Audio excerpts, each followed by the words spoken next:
Hello students, welcome to our channel மாணவன் ஆசிரியர். இந்த விட நம்ம என்ன டேட் பார்க்க போகிறோம் அப்படின்னு பார்த்தீங்கன்னா 12th ஸ்டாண்டர்ட் அரையாண்டு தேர்வு 2024 வணிகவியலுக்கான கவர்மெண்ட்டோட ஒரு அஃபிஷியல் ஒரிஜினல் கொஷின் பேப்பர்.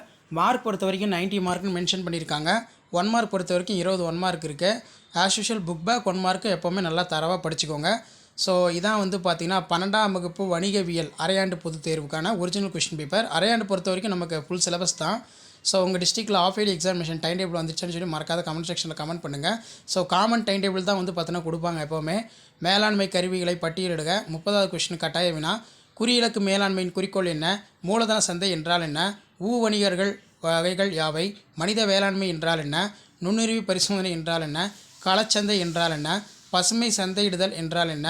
தகவல் மற்றும் உரிமை பற்றி குறிப்பை வரைக.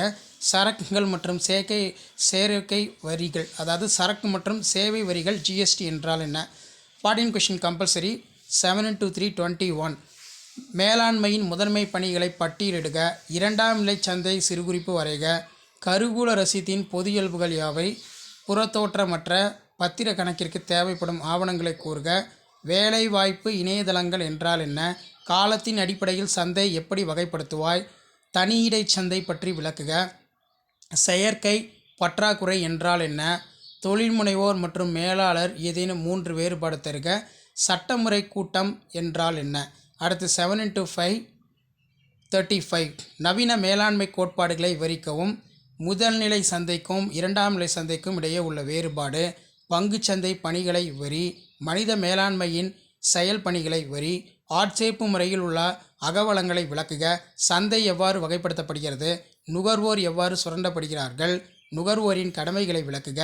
எல்பிஜியின் சிறப்பம்சங்களை விளக்கு. ஏதேனும் 5 அரசின் தொழில்முனைவோர் மேம்பாடு திட்டங்களை விளக்குக. காசோலை மற்றும் மாற்று சீட்டினை வேறுபடுத்துக. பங்குகளுக்கும் கடனீண்டு பத்திரத்திற்கும் உள்ள வேறுபாடு. மகளிர் தொழில்முனைவோர் சந்ததிக்கு உள்ள பிரச்சனைகளை வரி. பல வகையான நிறும கூட்டங்களை விளக்குக. ஸோ கண்டிப்பாக அந்த கொஷின் எல்லாம் படிச்சுக்கோங்க. வீடியோ ஃப்ரெண்ட்ஸுக்கு ஷேர் பண்ணுங்கள். தேங்க்யூ.